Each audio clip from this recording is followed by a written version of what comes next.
श्रेयस, श्रेयस ऐक ना यार. अरे श्रेयस ऐक ना यार जरा. काय ऐकू?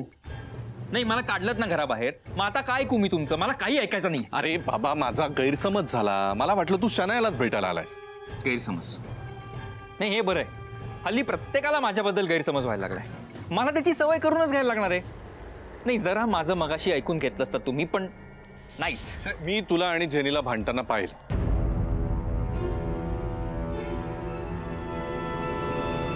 मी तुला आणि जेनीला भांडताना पाहिलंय. नाही एका अर्थी हे बरंच झालं. तुम्ही तुमच्या डोळ्यांनी बघितलं ना मला राधिका मसालेमध्ये कशी वागणूक मिळते ते.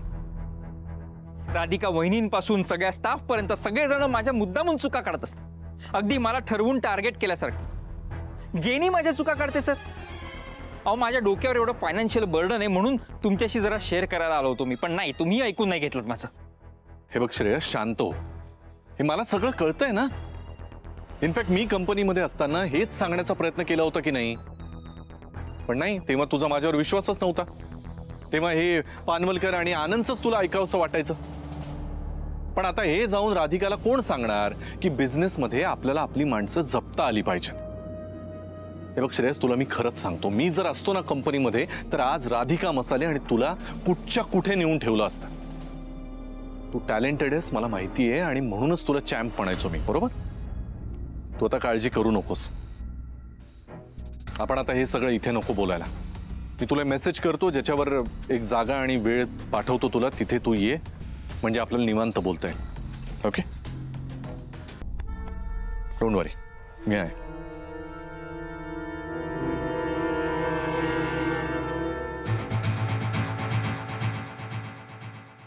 राधा अगं चल ना, किती वेळ काम करणार आहेस? हो आले, झालंच आहे.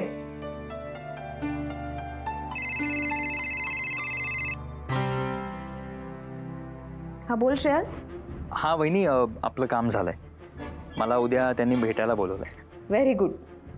All the best. थँक्यू वहिनी. ठेवतो. बाय. ही फक्त सुरुवात आहे. आता तुम्ही पाहालच. तुम्ही केलेला प्लॅन मी तुमच्यावरच कसं पलटवते ते. अरे तू अचानक सरप्राईज. पण हे सगळं आणण्याची काय गरज होती? प्लीज त्यात काय माया. हे घे, हे खास तुझ्यासाठी. आणि एनिवे तुला माझ्या प्रेमाची किंमत नाहीये ना. मला तुझ्या प्रेमाची किंमत नाही हे खरं आहे. नाहीच आहे प्रेमाची किंमत तुला. जर असती तुला किंमत ना तर आता इतक्या छान भुरभुर पावसामध्ये तू स्वतःहून बोलवलं असतंस मला. हां okay, but next time me plan करेन. ओके का? काय प्लॅन करशील? गुरुनाथ प्लीज सोड ना. काय प्लॅन करशील ते सांग. अरे प्लीज. हे बघ माया, माझं तुझ्यावर प्रेम आहे आणि मी तुला सांगितलंय. तुला प्रपोजही केलंय. त्यामुळे आता माझं उरलेलं सगळं आयुष्य मी तुझ्या बरोबर घालवणार आहे हे माझं ठरलंय. हो बट म्हणजे तू खूप पुढच्या गोष्टींचा विचार करतोयस असं नाही वाटत आहे का तुला? बरं करतोय. काही प्रॉब्लेम आहे का? नाही म्हणजे ऑफकोर्स प्रॉब्लेम काहीच नाही आहे सच. इट्स जस्ट दॅट की आपण ज्या गोष्टी आधी ठरवल्या होत्या, आपला आधीचा प्लॅन, ती राधिका, या सगळ्याचं काय करायचं? सगळं होईल ना माया. तू का टेन्शन घेतेस? मी आहे ना. आता तर राधिका मसालेमध्ये आपला एक माणूस असा असणार आहे जो आपल्याला सगळी आतली इन्फॉर्मेशन वेळोवेळी देत राहील. Are you serious? आता तू फक्त एक काम कर माया, त्या राधिकाला चांगलं खडसाव आणि एकदाची ती राधिका मसाले कंपनी आपल्या ताब्यात घे. एकदा का ते झालं की आपली पहिली लढाई आपण जिंकलो म्हणून समज. पहिली मग दुसरी लढाई कोणती? आपलं लग्न.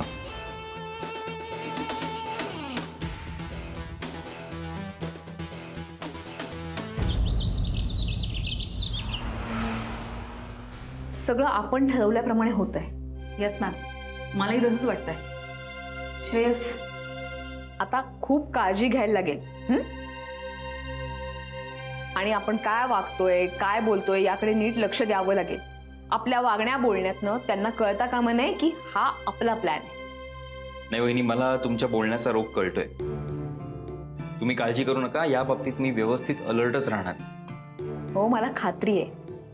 Jenny, yes ma'am. या प्लॅन मध्ये तुला काय करायचंय ते तुला माहितीये ना?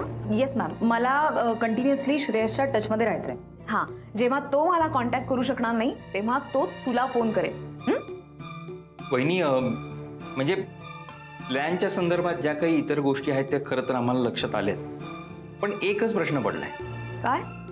नाही, म्हणजे आपल्या प्लॅनमध्ये शनाया कशी काय इन्व्हॉल्व्ह झाली? जेव्हा आपल्याला गरज असते ना तेव्हा आपण काहीही करायला तयार होतो. तसंच आहे, याआधी आपल्याला गरज होती, आज तिला गरज आहे. हो. ठीक आहे, चला, सगळं लक्षात आलंय तुमच्या? हो.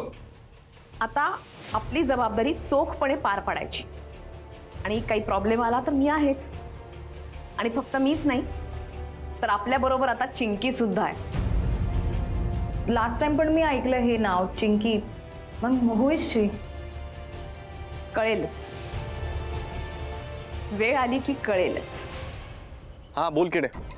अरे भाई कुठेस तू? का, काय झालं? अरे काय झालं म्हणजे, अरे भाई मेरे हाथ में ना तुरुक का इक्का लग गया अभी. अरे आपलं काम झालंच म्हणून समज. क्या बात आहे किड्या, मी पण ऍक्च्युली तुला हेच सांगायला फोन करणार होतो. काय सांगतोस? की तुझ्या हाती एक्का लागत असेल ना तर माझ्या हाती पण हुकमाचा एक्का लागलाय. काय सांगतोस? हो. अरे कोण आहे सांग ना. काही नाही, राधिका मसाल्यातल्या एकाला मी गटवलंय, माझ्या बाजूने वळून घेतलंय. हा, त्यामुळे आता राधिका मसाल्यातली सगळी इन्फॉर्मेशन माझ्यापर्यंत पोहोचणार. हा, तू काय सांगत होतास? माझ्या हातात ना डमडम बाबाची जडीबुटी आली आहे. काय डमडम बाबा, काय बडबडतोयस? अरे कोलकात्याला जाऊन डमडम एअरपोर्ट वर विचार, कोणी सांगेल. अरे डमडम बाबा इतका सॉलिड माणूस आहे ना, त्याच्याकडनं जी जडीबुटी आणली आहे ना, त्या जडीबुटीचं नाव आहे सत्यवचन बोले बच्चन. ती जडीबुटी जर कोणाला दिली ना तर तो माणूस फक्त खरं आणि खरंच बोलतो, बाकी काहीच बोलत नाही. काय सांगतोस? हो, खरंच सांगतो. पहिला मग तू आता काय करणार आहेस? अरे सिंपल आहे, शनाला जाऊन ती खाऊ घालणार, तिला विचारणार पिंकी कोण आहे, मग तिला सांगावंच लागणार. काय किड्या, हे असं जडीबुटी वगैरे काही नसतं रे, सगळ्या अंधश्रद्धा आहेत. पण चल ठीक आहे बाबा, हाही उपाय करून बघू. सगळं नीट कर आणि शनायाकडून हे काढून घे की पिंकी नक्की कोण आहे. हा, तोपर्यंत मी माझ्या मॅन कडून राधिका मसाल्यातली सगळी इन्फॉर्मेशन काढून घेतो. ओके, ऑल द बेस्ट किड्या. All the best, best of all of best. Bye.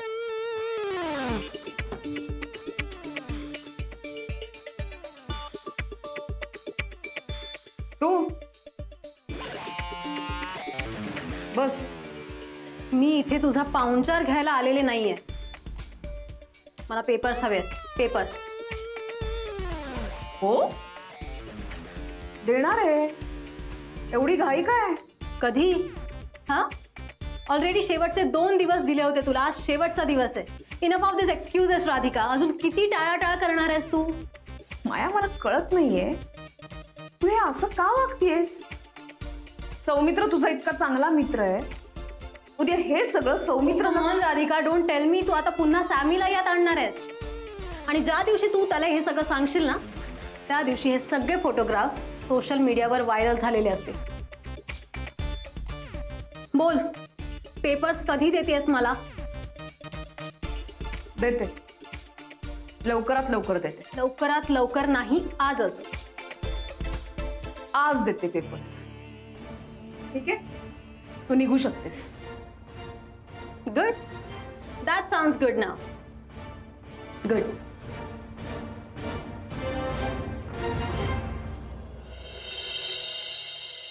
Shanaya, तू कशाला आलायचं ते?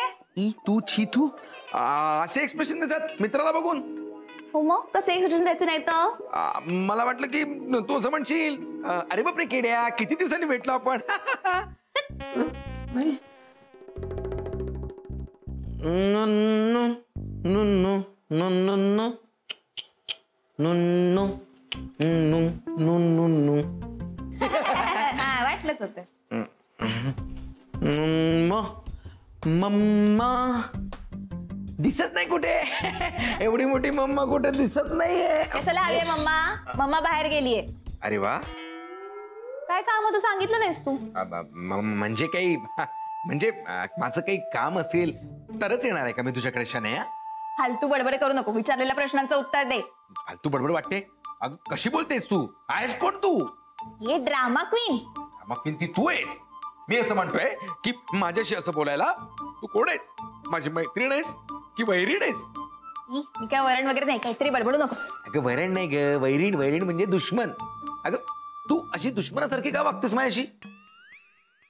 मी कधी वागले? मी कधी वागले? अगं तू, मी तुझ्या मागे मागे येत होतो, तुला माहित होतं ना मी आहे, तरी तू त्या 4 माणसांना बोलवून मला मारवलंच. आणि मी ओरडून सांगत होतो, अगं मी केडी आहे, माझा आवाज बसला माहितीये, पण तू ऐकतही नव्हती. काय नो, इथे लागलं ना तुला? खूप लागलं, इकडे लागलं, तिकडे मग मित्रासारखं भेटायचं ना मला. असं गेटअप करून यायची काय गरज होती? अगं मी सरप्राईज देणार होतो तुला. कशाला द्यायचंय सरप्राईज? खोटं बोलू नको माझ्याशी, मला सगळं कळलंय. काय कळलं? एवढं काय झालं? हेच कळलं की तू आणि गाडी काहीतरी प्लॅनिंग करतायत आणि माझ्या मागे येणं हा पण तुमच्या प्लॅनिंगचा भाग होता. खरं सांग. कसं कळलं? असं काही नाहीये, काहीतरीच काय हसतोय म्हणजे? खरं सांगा मला. खरंच सांगतो, असं काही नाहीये. अगं आता मी तुझ्या त्या गॅरीला किती दिवस झाले भेटलो नाही माहितीये, काही आमचं बोललं नाही आणि तू लगेच प्लॅन वगैरेवर पोहोचलीस. खोटं बोलतो, खरं सांगा मला. मी खोटं काही प्लॅन वगैरे नाहीये. कसं आहेस रे केड्या, तू माझा मित्र आहेस ना?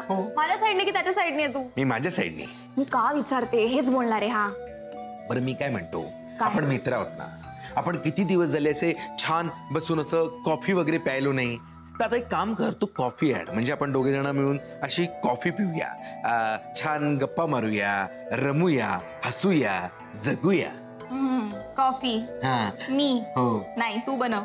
मी नाही. अगं असं काय, जा ना पटकन बनव ना कॉफी. कोणाला प्यायचे? म्हणजे मला प्यायची आहे. कशाला बरं वाटेल ना. मला प्यायचे कॉफी कप ना. अगं कशाला, म्हणजे त्याच्याशिवाय माझं काम कसं होणार, म्हणजे कसा ठीक कसा होणार नाही का. कॉफी ना. हा प्लीज 2 आणशील ना, एक तुझ्यासाठी एक माझ्यासाठी. हो करते ना, करते हा कॉफी. थँक्यू. आणि शनया अगं कॉफीच टाक. हा हो टाकते, 2 वाट्या टाकते कॉफी. तू किती टाक, मी मात्र हे टाकणार आहे, डमडम बाबाची जडीबुटी. डमडम. मूर्ख. कोणाबद्दल बोलतो? कोणाबद्दल काय श्रेयस? तुमच्याच बद्दल. तू आणि ऑफिसचा सगळा स्टाफ. आपलं फ्युचर कोण घडवू शकेल, कोणापासून आपल्याला फायदा होईल याचं तुम्हाला काही भानच नाही, तुम्हाला कळतच नाही. Sorry sir. अरे मला सांग, ही कोण आहे राधिका? हा कोण होती? राधिका गुरुनाथ सुभेदार. गुरुनाथ सुभेदार नाव तिच्या मागे होतं ना, म्हणून तिची काहीतरी आयडेंटिटी तरी होती. नाही तर तिला काय कळतोय बिझनेस, आणि तुम्ही आपले आंधळेपणानं तिलाच सपोर्ट करताय. राधिका मॅडम हो, राधिका मॅडम नाही, सगळं तिच्याच मागे मागे चाललंय. नाही तुम्हाला तुमचा फायदा कळतच नव्हता. सॉरी सर, तेव्हा जरा चुकलंच आमचं. सर पण तुम्हाला वाटतं तितक्या मूर्ख नाहीयेत राधिका मॅडम. हा ते आहे, राधिका मूर्ख नक्कीच नाहीये, महा हुशार आहे ती. तिला बिझनेस मधलं जरी काही कळत नसलं ना, तरी लोकांशी गोड बोलून त्यांना आपल्या बाजूनं कसं वळवायचं हे बरोबर कळतं तिला.